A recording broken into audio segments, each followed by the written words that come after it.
Madam President, the eyes of the world have been in Washington all this week, and that is a gross understatement. And while they witnessed a great deal of political discord, today they will also see Congress reach a historic bipartisan agreement to reopen the government and avert a default on the nation's bills. The compromise we reached will provide our economy with the stability it desperately needs. It's never easy for two sides to reach consensus. It's really hard, sometimes harder than others. This time was really hard. But after weeks spent facing off across a partisan divide that often seemed too wide to cross, our country came to the brink of a disaster.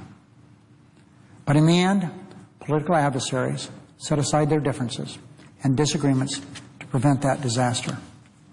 I thank the Republican leader for his diligent efforts to reach this important agreement. The Republican leader's cooperation was essential to reach an accord that could pass both chambers of Congress and also be signed by President Obama.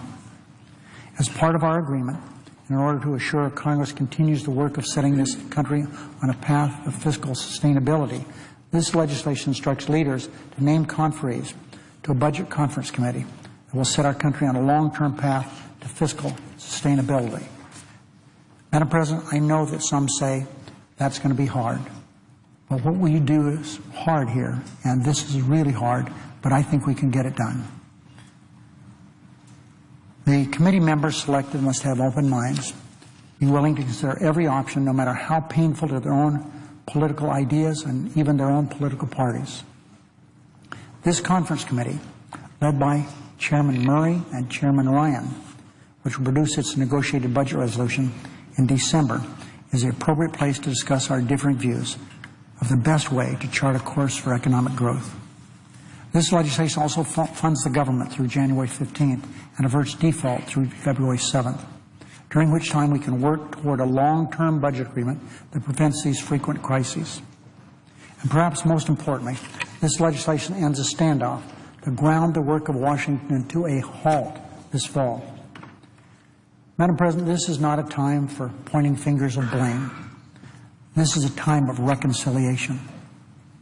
I look forward to working with my colleagues on both sides of this great Capitol to pass this remarkable agreement which will protect the long-term health of our economy and avert a default on our nation's debt and allow us to set a foundation for economic expansion.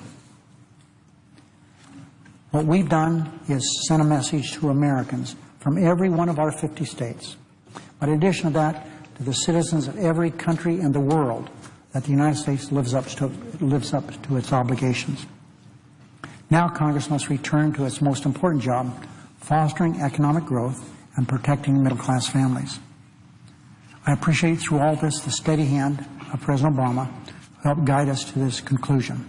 I'm optimistic that the spirit of compromise that has taken root in the Senate over the last 2 days will endure. I do know this.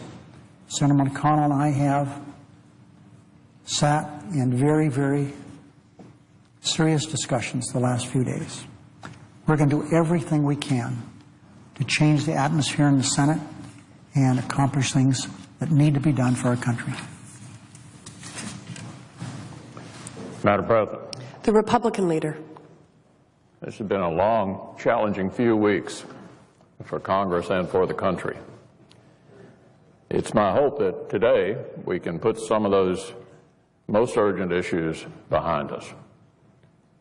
After yesterday's events, the Majority Leader and I began a series of conversations about a way to get the government reopened and to prevent default.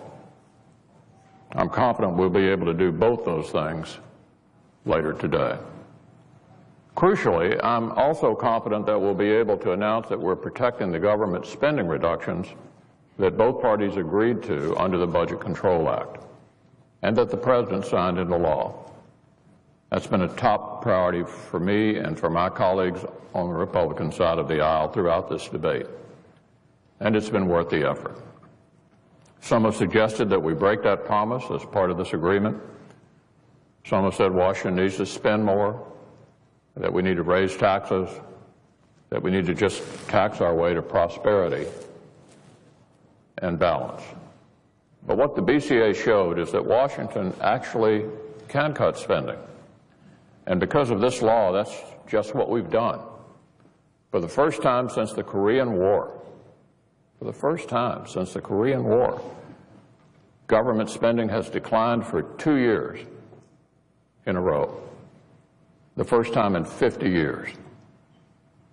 And we're not going back on this agreement. There's a lot more we need to do to get our nation's fiscal house in order. Hopefully, once we've gotten past the drama of the moment, we can get to work on it. But for now, let's not understate the importance of the Budget Control Act or the importance of the fight to preserve it. This legislation is the largest spending reduction bill of the last quarter century and the largest deficit reduction bill since 1981 that didn't include a tax hike. Preserving this law is critically important to the future of our country. Throughout this debate, the public has rightly focused on Obamacare, for good reason. This law is ravaging our economy, killing jobs, driving up premiums, and driving people off the health care plans they have and like in droves. Its disastrous rollout is a sign of even worse things to come. And the refusal to delay it reflects a kind of stubborn ideological obsession that will do untold damage to our country. And Republicans remain determined to repeal this terrible law. But for today,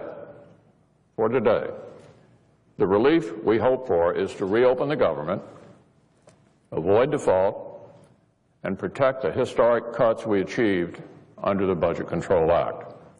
This is far less than many of us had hoped for, frankly, but it's far better than what some had sought. Now it's time for Republicans to unite behind other crucial goals. Madam President, I yield the floor.